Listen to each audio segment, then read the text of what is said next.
पाय बांधून मुसक्या आवळण्याचाच हा प्रकार आहे की काय असा संशय देखील आता बळावताना दिसू लागला आहे। कारण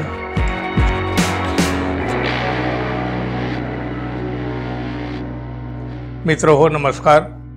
मुंबईत विधिमंडळाचं पावसाळी अधिवेशन सुरू आहे आणि असं असताना सुद्धा अधिवेशन सोडून राज्याचे उपमुख्यमंत्री एकनाथ शिंदे यांनी घाईघाईने दिल्ली गाठली आणि मग राज्याच्या राजकारणामध्ये याच्या उलटसुलट चर्चा सुरू झाल्या।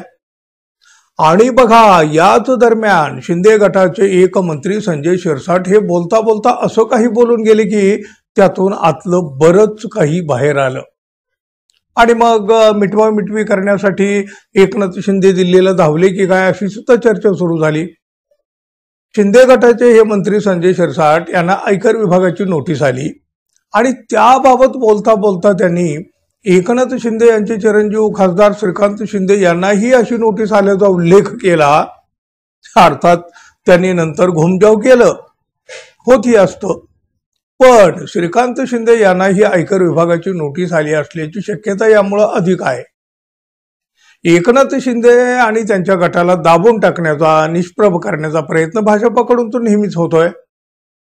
पण आता मात्र या गटाचे पाय बांधले जाऊ लागले आहेत की काय इतपत हे सगळं सुरू आहे। अहो, एका वेळी शिंदे गटातील दोघांना आयकर विभागाची नोटीस येते, ही नक्कीच चर्चा करणारी घटना आहे ना। गेल्या काही वर्षातलं भाजपचं राजकारण आपण पाहतो, सरकारी यंत्रणाचा गैरवापर करून भाजपा राजकारण करीत असल्याचे आरोप होत आहेत। ईडी सीबीआयच्या भीतीमुळे एकनाथ शिंदे आणि त्यांचे काही सहकारी भाजपासोबत गेले असल्याचं देखील म्हटलं जातं। अहो, याच सरकारी यंत्रणांची भीती घालून भाजपानं शिवसेना फोडली आहे असे आरोप तर सतत होत आलेले आहेत। महायुतीत असले तरी गेल्या 4 महिन्यापासून एकनाथ शिंदे यांचं राजकारण मात्र काहीसं वेगळ्या वाटेनं जाताना दिसतंय आणि त्यालाच पायबंद घालण्यासाठी भाजपाकडून पुन्हा तशाच प्रकारची खेळी खेळली जात आहे की काय असा प्रश्न सुद्धा आता विचारला जाऊ लागलाय। कारण अलीकडे ईडी सीबीआय इन्कम टॅक्स याच्या कारवाया कोणावर आणि नेमक्या कशा पद्धतीनं होतात हे तर आपण पाहतोच। शरद पवार गटाचे आमदार रोहित पवार यांनी तर याला महायुतीतल्या अंतर्गत कुरघोडे असल्याचं म्हटलंय। एकनाथ शिंदे यांच्या गटातल्या काही नेत्यावर कदाचित त्यांच्या कुटुंबियांना देखील प्राप्तिकर विभागानं काही नोटिसा पाठवल्या आहेत। कदाचित एकनाथ शिंदे यांना असंही वाटलं असेल की आतल्या आत काही कुरघोड्या होऊ लागलेल्या आहेत आणि मग त्याचाच अंदाज घेण्यासाठी एकनाथ शिंदे घाईघाईनं दिल्लीला गेले असावेत असं रोहित पवारांना वाटलं। अजित पवारांच्या पक्षाच्या नेत्याकडे प्राप्तिकर विभागाच्या नोटिसा जात नाहीत, पण एकनाथ शिंदेकडे या नोटिसा जातात, हे मात्र अभ्यास करण्यासारखं आहे।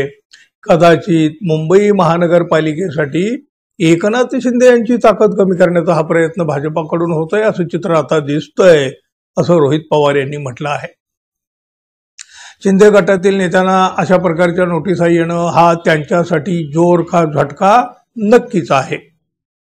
पाय बांधून मुसक्या आवळण्याचाच हा प्रकार आहे की काय असा संशय देखील आता बळावताना दिसू लागला आहे। कारण सरकारी यंत्रणा अशा प्रकारे नेत्यांच्या आणि त्यांच्या कुटुंबियांच्याही मागे लागल्या की मग वाघाची सुद्धा शेळी व्हायला उशीर लागत नाही।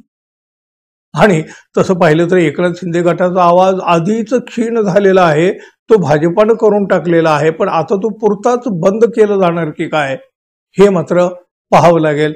आगामी काळात याचे काय प्रतिबिंब उमटतात, काय पडसाद उमटतात आणि राजकारणाची समीकरणं कशी कशी पद्धतीनं बदलत जातात पाहूया आपण मित्रांनो। धन्यवाद, तोपर्यंत नमस्कार।